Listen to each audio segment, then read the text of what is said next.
Como está escrito: não há justo nenhum sequer. Essa é uma citação do Salmo, né? Não há quem entenda e não há quem busque a Deus. Todos se desviaram e juntamente se tornaram inúteis. Não há quem faça o bem, não há nenhum sequer. A garganta deles é sepulcro aberto, com a língua enganam, veneno de víbora está nos seus lábios. A boca eles a têm cheia de maldição e amargura. Os seus pés são velozes para derramar sangue. Nos seus caminhos há destruição e miséria. Eles não conhecem o caminho da paz. Não há temor de Deus diante de seus olhos. Claro, aqueles que não foram justificados não conhecem o caminho da paz. Eu não estou dizendo que o ímpio não possa ter bons relacionamentos. Para vergonha nossa, há muito ímpio que se relaciona melhor com as pessoas do que gente crente. Não é verdade? Tem crente que guarda rancor, que é mimizento, né? Pode tudo na empresa, na escola, mas na igreja, não é? Eu acho que a gente precisa rever, às vezes, nosso conceito de salvação. Não é? Ou, ao menos, nos apiedarmos, nos humilharmos diante de Deus, buscarmos mais o Senhor, a fim de entendermos as questões e amarmos, lembrando o conceito bíblico de amor.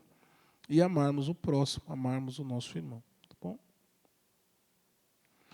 E aí eu disse que justiça e paz, aqui fala de ser justificado, né? Mas justiça e paz são pares e andam de mãos dadas. Porque Romanos 5,1 diz: justificados, pois, mediante a fé, temos paz com Deus por meio do Senhor Jesus Cristo. Romanos 5,1.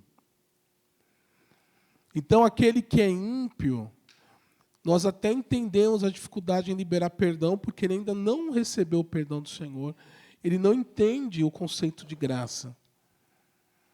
Mas nós, crentes, deveríamos entender melhor.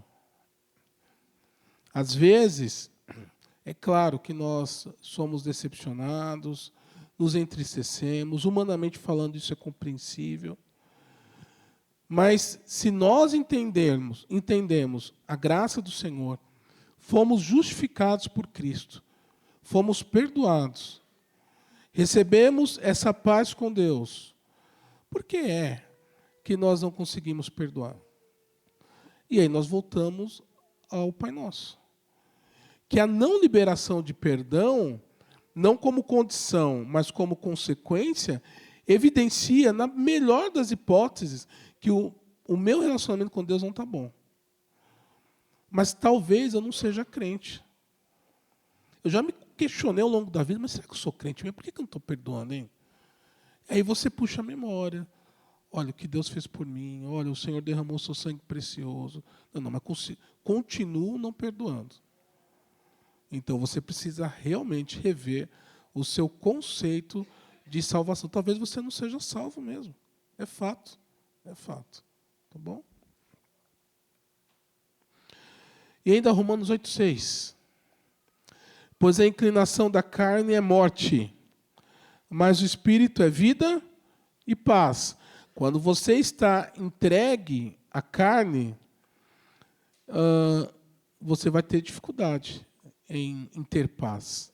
Porque a inclinação da carne é morte, mas o Espírito é vida e paz. Ainda, Romanos 12,8. Se possível, nós já estamos nesse texto, do que depender de vós ou de vocês, vivam em paz e com todas as pessoas. Romanos 12,18. Agora, de fato, às vezes não depende de você mesmo, não? Isso não depende de você, mas faça a sua parte.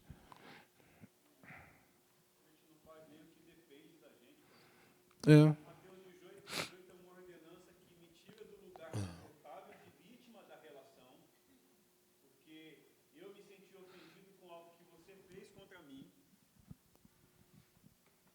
Falar de novo, que todos ouvem. Eu estou dizendo que a gente não faz a nossa parte.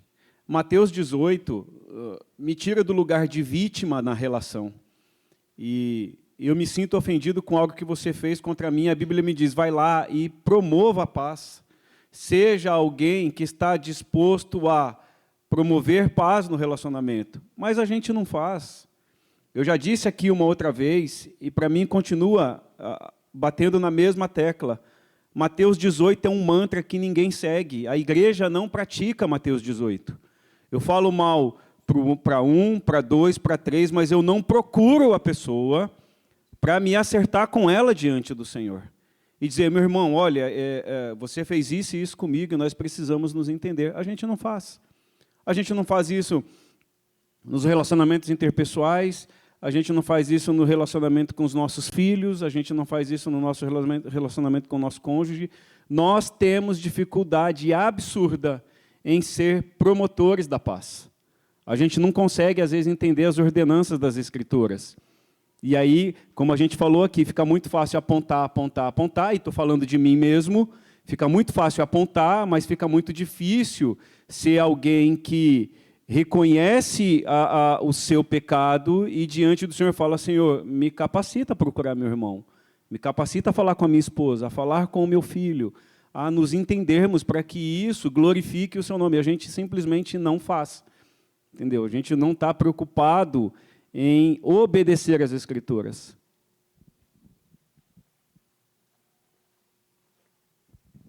Obrigado. Quando nós não seguimos os passos de Mateus 18, bom, daqui a pouco a gente vai abrir Mateus 18, já foi citado a segunda vez, a gente vai abrir lá. Quando nós não seguimos os passos de Mateus 18, fatalmente ou possivelmente nós cometemos um pecado, que é o de falar falso testemunho. Dificilmente nós, quando não tratamos uma situação com alguém, nós guardamos para nós mesmos. A gente vai falar para alguém. E a pessoa mais interessada não sabe a razão. Aliás, nós somos muito influenciáveis. Isso mostra, inclusive, a nossa imaturidade na fé. Alguém chega para você e diz assim, você viu que o pastor fez isso, isso, isso, isso? Você não procura o pastor para saber, o pastor, não. Você vai por aquilo que te falaram. Né? Você viu que o Edu te fez isso, isso, isso, isso, isso? Né? Você viu a Camila? Nossa, Camila. E aí você não procura, irmão, você não dá direito de defesa para a pessoa. E aí, quando nós assumimos o conceito de alguém pelos óculos do outro, a gente está se fazendo, sabe o quê? Maldoso. É pura maldade. Agora, é diferente quando nós seguimos os passos de Mateus 18. Vamos abrir Mateus 18. Conforme diz o William, o mantra.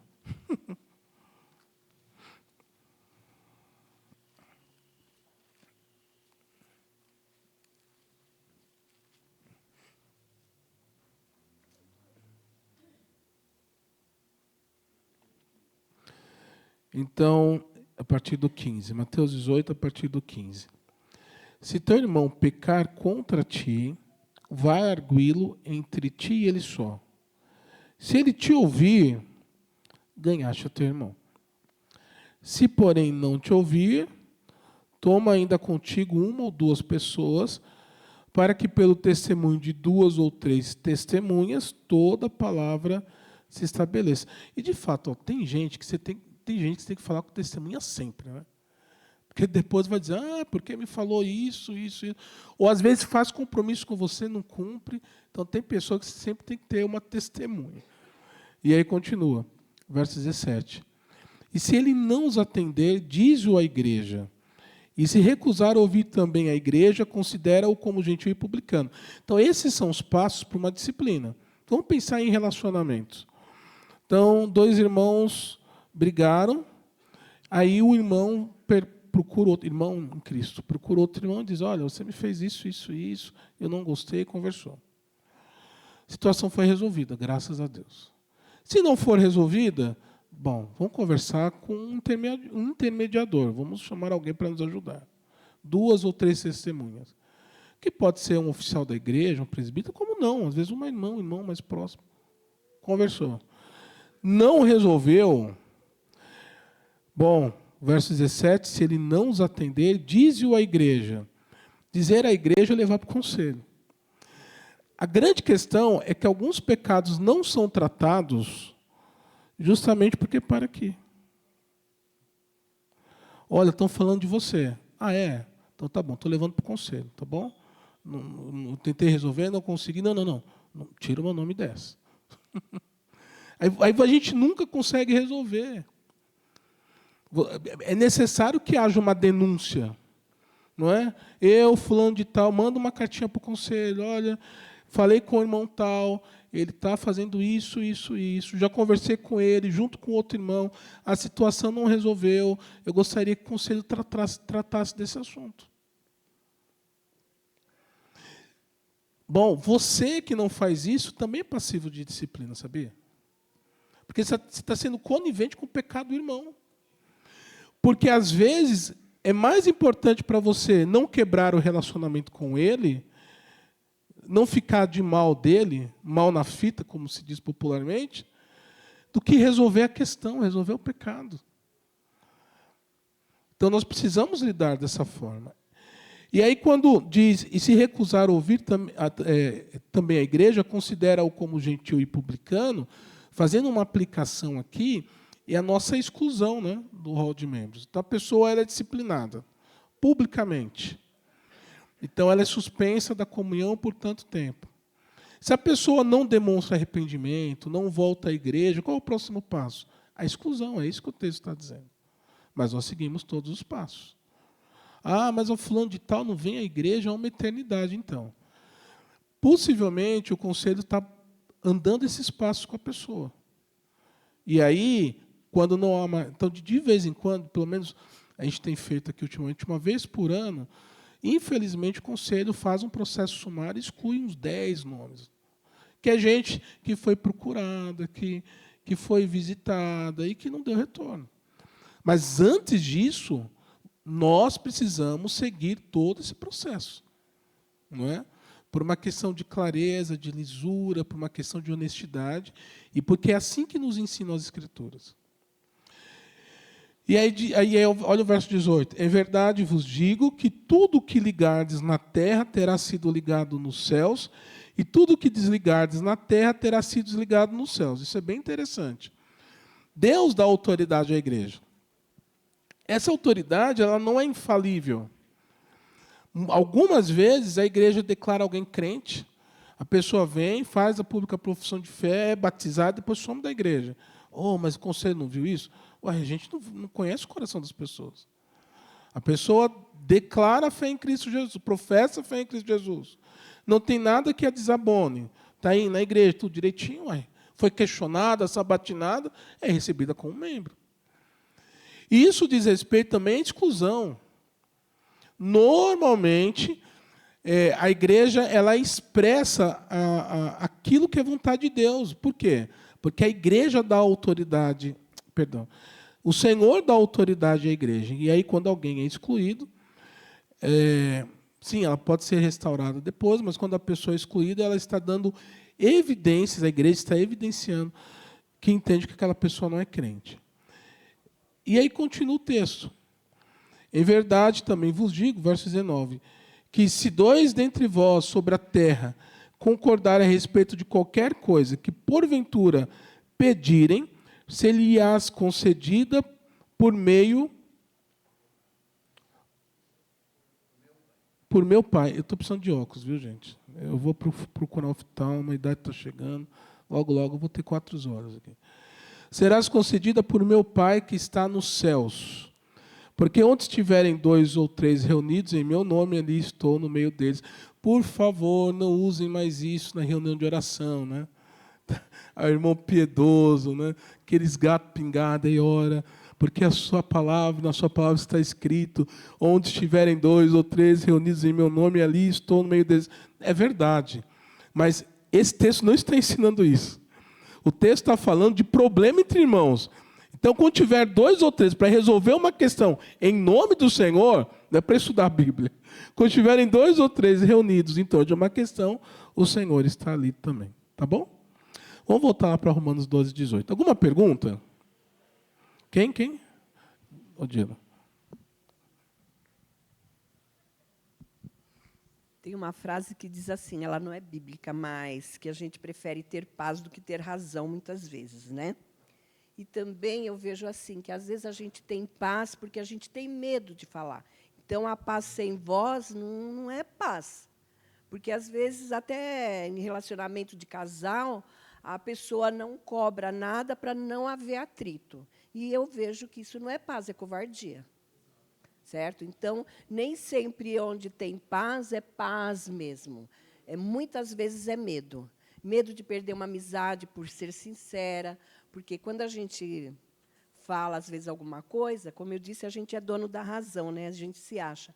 Mas, às vezes, a gente está em paz com algum amigo, com alguém da família, por covardia, por não poder falar. Porque, se falar, aí a paz acaba.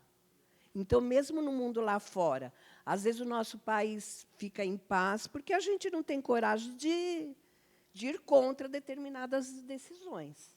Então, nem sempre, quando a gente fala que está em paz, no mundo ou na família, é porque realmente está. Muitas vezes é por medo, por covardia.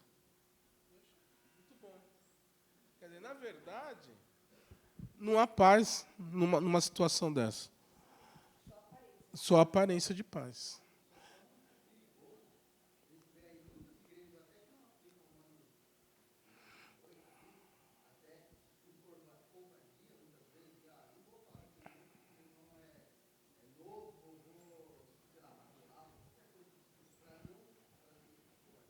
E as igrejas acabam sendo cada vez mais parecida com o mundo, e aí porque não quer enfrentar o mundo, e aí isso acaba destruindo realmente o verdadeiro evangelho, a igreja verdadeira. Muito bom. Obrigado. Pois não.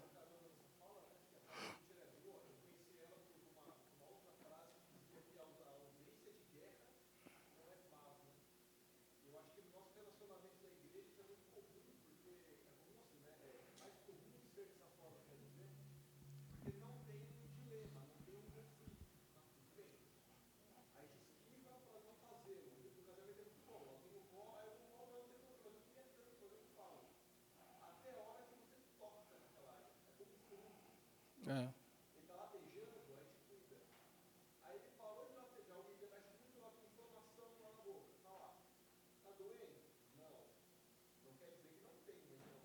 Sim.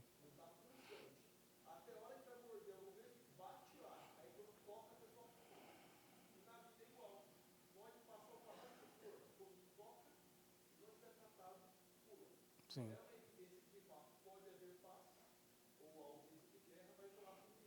Com certeza.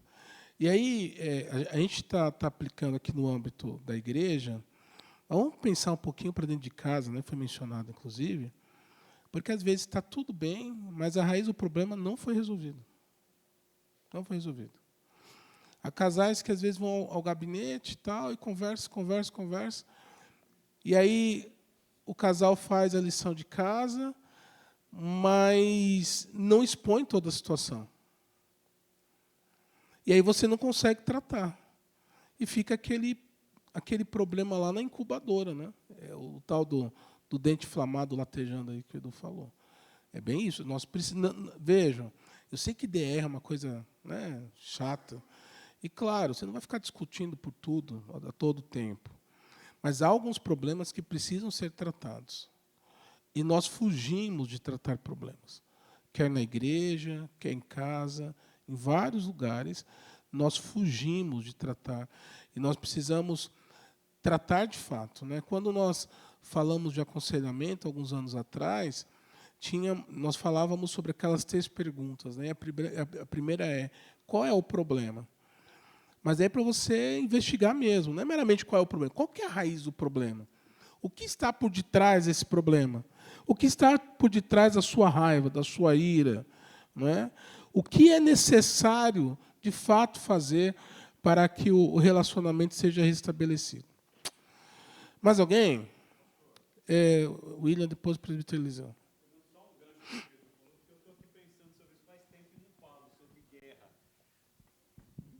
A gente não pode esquecer que, por vezes, a guerra ou o conflito são promotores da paz. Às vezes é preciso guerrear para que chegue à posição de paz. Nós temos paz com Deus porque o Senhor guerreou no nosso lugar. E a gente, às vezes, se esquece disso. Né? A gente, é isso que o Edu falou, essencialmente é assim. A ausência de guerra não é paz, na maioria das vezes. Às vezes só é a ausência de conflito. Mas o Senhor guerreou no nosso lugar. E a Bíblia fala que, no campo espiritual, há guerra constante. O Senhor, às vezes, nos poupa disso, mas há uma guerra acontecendo para que nós possamos experimentar o que a Bíblia fala, que é a paz que excede todo entendimento. Está tudo um caos, mas por que o crente tem paz? A gente, às vezes, esquece disso. Precisa guerrear. A Bíblia trata o Senhor como o nosso general, é um general de guerra mesmo. É alguém que está à frente da batalha, que está lá com a espada na mão, enfrentando o mal, para que nós possamos gozar de paz. Presbítero Eliseu? Pastor, eu acho que foi o profeta Amós. Se não foi o profeta Amós, me digam aí que o endereço do texto eu não tenho agora, eu perdi. Mas, segundo a Escritura, quem disse, diz o seguinte: que meu povo peca por falta de conhecimento. Oséias, né? Obrigado. Então, foi o profeta Oséias que disse. Pois bem, a pergunta 15 do breve catecismo, acho que é 15 mesmo, né, que diz que a pergunta é: o que é pecado? Resposta: pecado é qualquer falta de conhecimento da lei de Deus ou qualquer transgressão desta lei. Veja bem, o que eu penso, a minha forma de pensar, que a falta de paz é pecado. O senhor disse isto. É pecado. E nós eu entendo que a igreja tem deixado de ensinar a igreja o que é pecado. Desculpe eu falar, mas é a verdade. Tem se cobrado muito da igreja, mas não tem se ensinado a igreja o que é pecado. E nós temos um conceito de pecado que, na verdade, não é esse o conceito de pecado. O relacionamento nosso, a gente pensa que nós temos um relacionamento com Deus, mas se nós não temos relacionamento com a igreja, então nós não temos relacionamento com Deus. Falta conhecimento. Falta explicar isso à igreja. Você não tem paz com o seu irmão, por quê? Porque você não conhece a Deus. Porque se você conhecesse a Deus, você teria. Então precisamos de voltar ao primeiro amor. Precisamos de conhecer quem é Cristo, realmente, por que Ele fez tudo isto, para que eu tenha certeza que eu estou fazendo. Então a falta de paz na igreja, entre nós, é falta de conhecimento de Deus.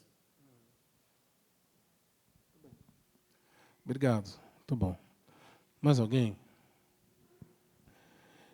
Pois não. Quando fala de eu com meu irmão,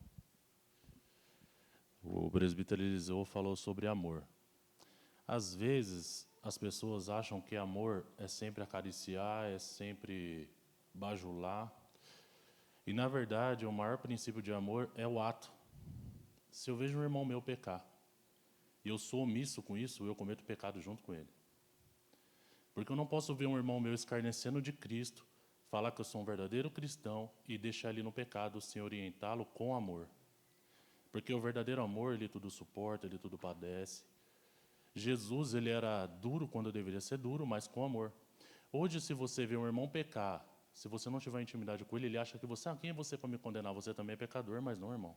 Isso é amor.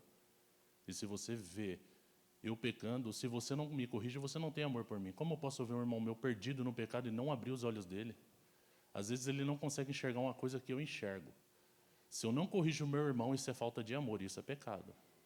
Se Jesus nos orienta na palavra que nós devemos andar assim, conforme o presbítero Eliseu falou, eu não posso ver o meu irmão caminhando, deitar minha cabeça sossegada, porque esse pecado colocou Jesus na cruz. Esse pecado ofendeu o nosso Jesus, mas eu fico omisso para me ter amizade com ele. Como é que é isso? Isso é antibíblico, isso é pecado. Então, acho que a gente deveria ser mais maduro. Se o irmão meu vê o pecado sobre a minha vida, vamos orar junto. Amém, irmão? Obrigado por abrir os meus olhos. e Deus vai ser glorificado, porque tudo é para a glória de Deus. Nós não temos que falar com o irmão com arrogância para consertar o irmão, porque nós somos melhores. Muito pelo contrário, porque nós somos pecadores miseráveis e carecemos da graça. Muito bem. Agora, claro, né? A gente está falando de nos ajudarmos uns aos outros. Aliás, alguém abra lá em Hebreus 10, 23.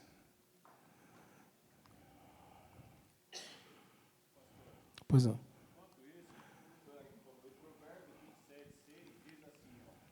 Leais são as feridas feitas pelo que ama, porém os beijos de quem odeia são enganosos. Isso aí. Tapinha nas costas, às vezes, não é demonstração de amor. Com certeza. O amigo que ama, às vezes, bate, Sim. dói, machuca, mas se ele ama, ele é alguém que vai ferir e ajudar a curar as feridas. Isso aí, isso mesmo. E aí tem a ver com o texto, que é Hebreus, eu falei 10, 23, mas é 10, 25, tá? Quem vai ler? Hebreus 10, 25? Nossa irmã aqui, ó. A Giane.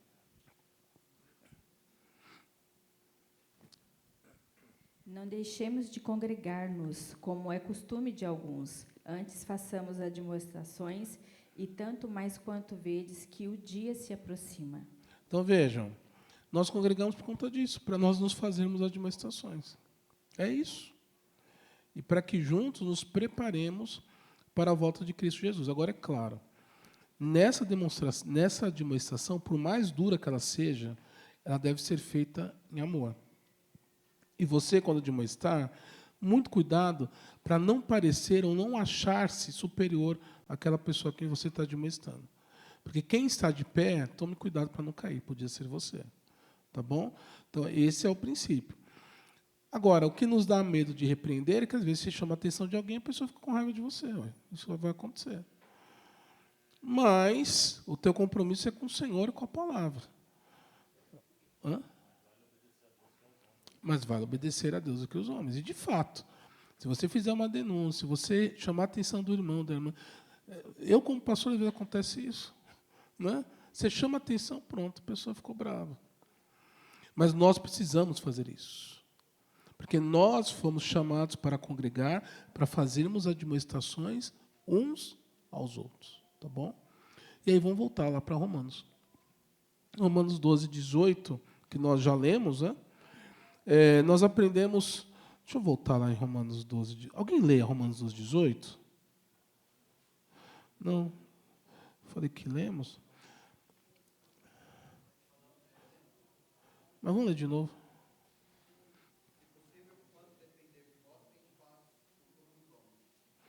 Então, algumas lições disso. A primeira é que buscar a paz é um dever cristão. É nosso dever.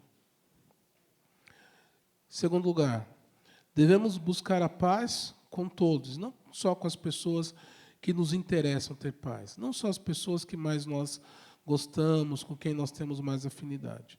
Nós devemos buscar a paz com todos. E terceiro, ao mesmo tempo em que buscamos ativamente a paz, o apóstolo nos recomenda deixarmos os resultados com Deus. Então, enquanto depender de nós, temos paz com todos. Façamos a nossa parte. Agora, não sejamos meramente pragmáticos. É o Senhor quem vai dar o resultado. É Ele quem vai resolver o problema, se Ele quiser. Então, devemos buscar a paz à luz da obra de Cristo por nós. Porque Cristo morreu na cruz para que nós tivéssemos paz com Deus. E, à luz dessa verdade, busquemos, de fato, termos paz com todos os homens. Tem mais outros 2 textos aqui. 3, tem mais alguns. Vamos ler todos os textos. Romanos 14, 17 a 19. Porque o reino de Deus não é comida nem bebida, mas justiça, paz e alegria no Espírito Santo. Vocês verão que em muitos textos, justiça e paz estarão juntos.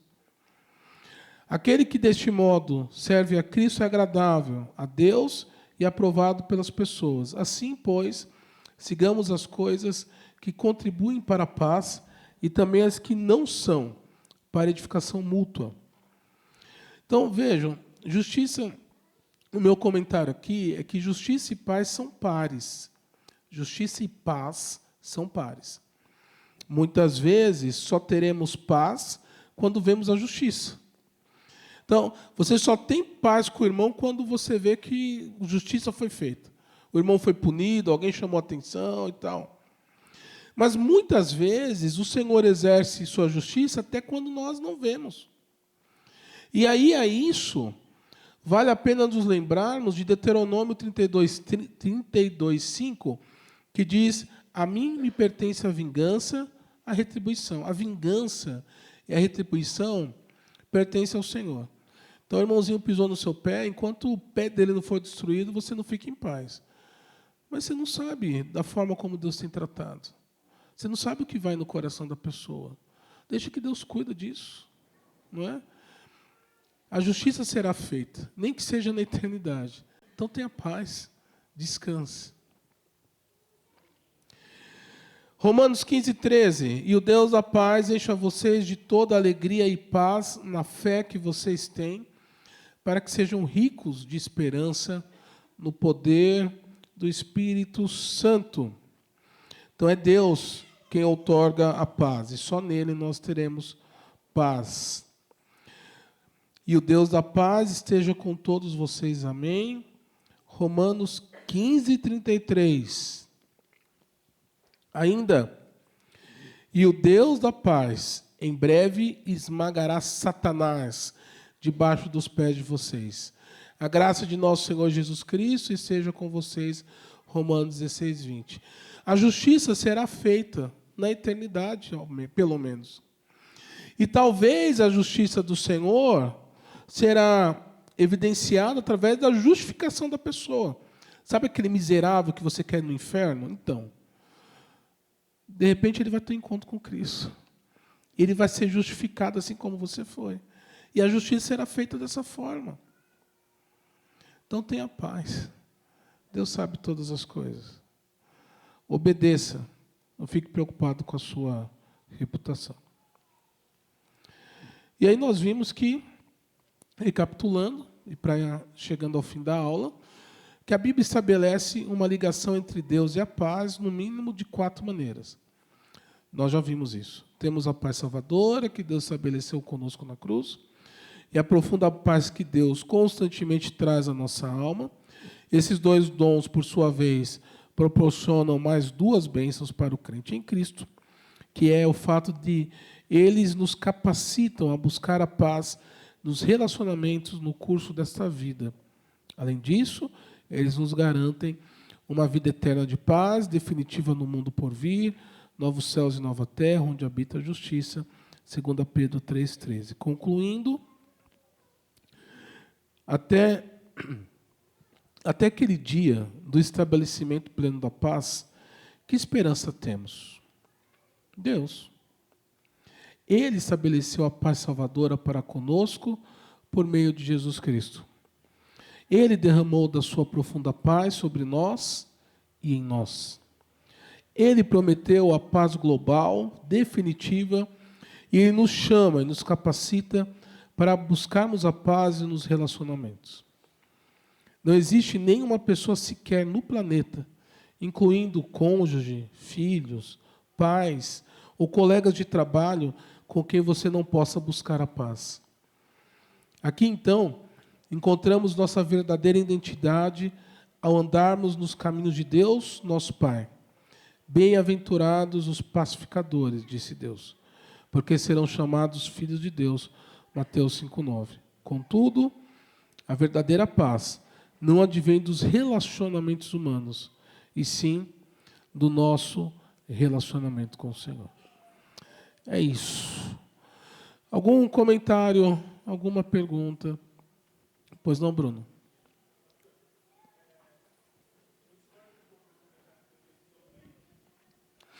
Discordo um pouco do comentário que foi feito sobre pecados que seriam o motivo pelo qual a igreja, às vezes, tem dificuldade de se relacionar entre si.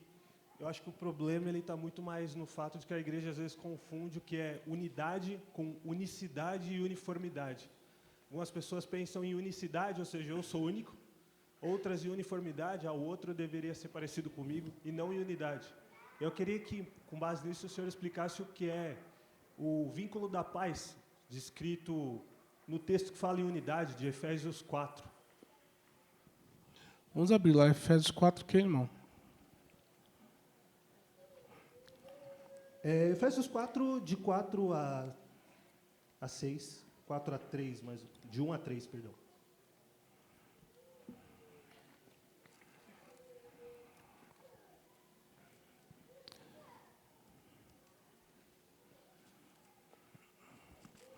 Quatro,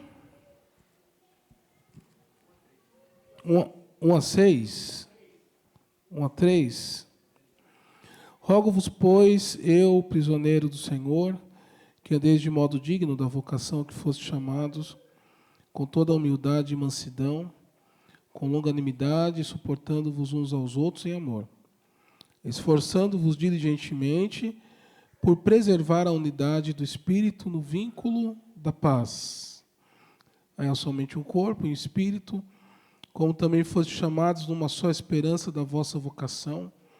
Há um só Senhor, uma só fé, um só batismo, um só Deus e Pai de todos, o qual é sobre todos, age por meio de todos, está em todos. Eu não sei qual é o comentário que o irmão está se referindo, tentando buscar aqui, e quem fez, mas... Tá. Mas eu entendo assim, quando a gente fala e atribui a falta de paz a pecado, a gente não está falando de diversidade. O problema não está na diversidade, claro que não. O irmão fez aí diferença lá entre termos parecidos. O problema está em não haver paz no conflito. Então, você pode discordar com a irmã na reunião da SAF, mas discordou ali e acabou. Você não levou para o coração, você tem maturidade para dizer que a discussão foi no campo das ideias. Mas você não vai ficar brava com a irmã por conta disso, por exemplo, né? Então, eu penso que o problema não está na diversidade em si, mas está na paz, na falta desse conflito. Agora, o que é o vínculo da paz aqui? A sua pergunta é muito boa. Primeiramente, no verso 2, fala de suportarmos uns aos outros em amor. Suportar uns aos outros em amor não é assim, vou ter que suportar a Thalissa, vou ter que suportar o Paulinho, misericórdia. Não é isso. Suportar em amor é dar suporte mesmo. É você sustentar, é você ajudar. Não é esse suporte de estar insuportável. É você dar suporte. Isso é suportar. Aí o texto, na sequência, fala de se esforçar diligentemente ou zelosamente. E se alguém tiver alguma outra versão, por favor, me ajuda abrindo. Eu queria saber como é que a NVI ou a NVT, ou até mesmo a corrigida, traduz esse texto. Isso vai nos ajudar a entender. Qual que é a versão? Efésios 4:3. Vai na NVT, NVI. NVI diz assim, façam todo o esforço para conservar a unidade do Espírito pelo vínculo da paz. Tá bom, obrigado. Linguagem de hoje, NVT.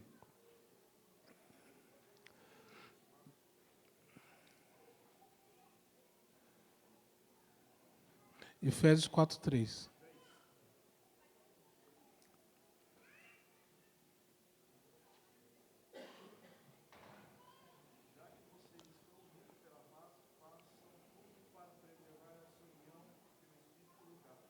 Ok, essa é a NVT.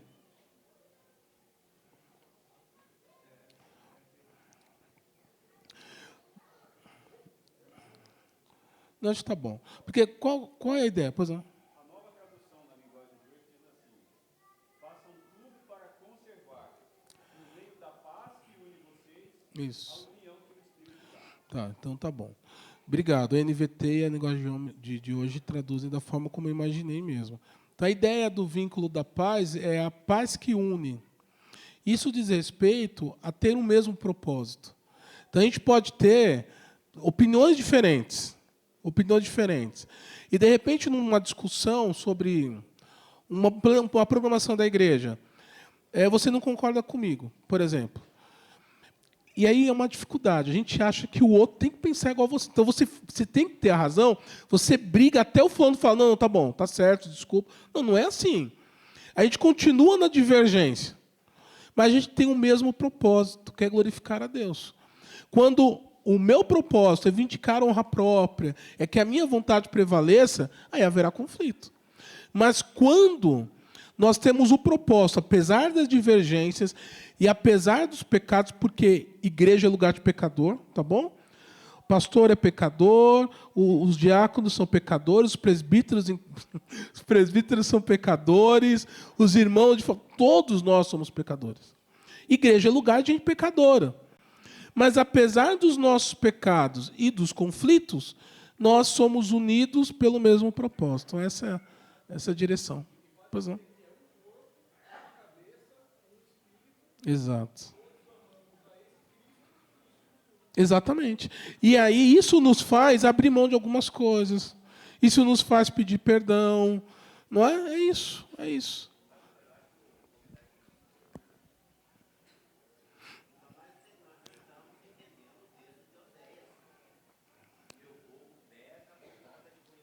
Sim, sim. Não, mas uma verdade não exclui. Mas, assim, senhor Eliseu, uma verdade não exclui a outra.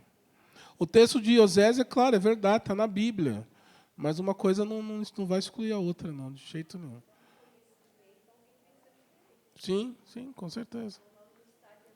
Porque, assim, até essa questão do conhecimento, há algumas questões que nós não podemos ser divergentes.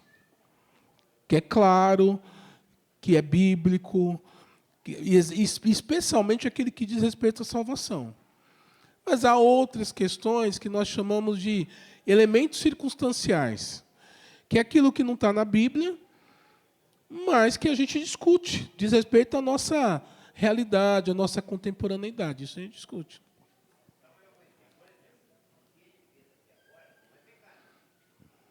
Sim. Sim, claro. Sim, com certeza.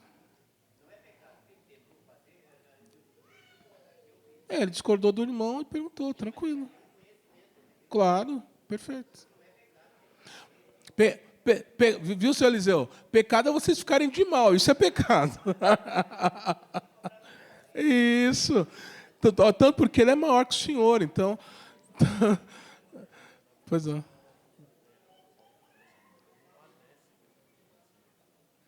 Tá, pode falar. Oséias está falando que o povo padece por falta de conhecimento. Não é pecado por falta de conhecimento. A gente também peca por falta de conhecimento, sim, mas a tradução lá, o povo ele anda. Bom, mais alguma pergunta ou colocação? E a gente vai prosseguindo, tá bom?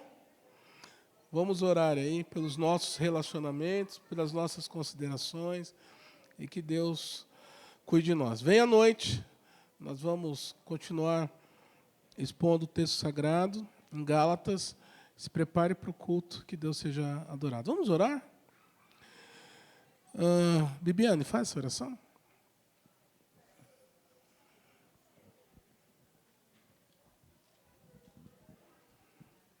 Senhor Deus, Pai amado, Pai querido, muito obrigada, Senhor, por mais uma oportunidade que o Senhor nos deu de estarmos aqui na sua casa, aprendermos mais sobre a Tua palavra, sobre os Seus ensinamentos, Senhor. Te pedimos que o Senhor fique conosco o restante do dia, nos proteja e nos livre de todo mal, em nome de Seu Filho amado Cristo Jesus. Amém. Amém. Deus abençoe os irmãos. Bom domingo. Tua graça.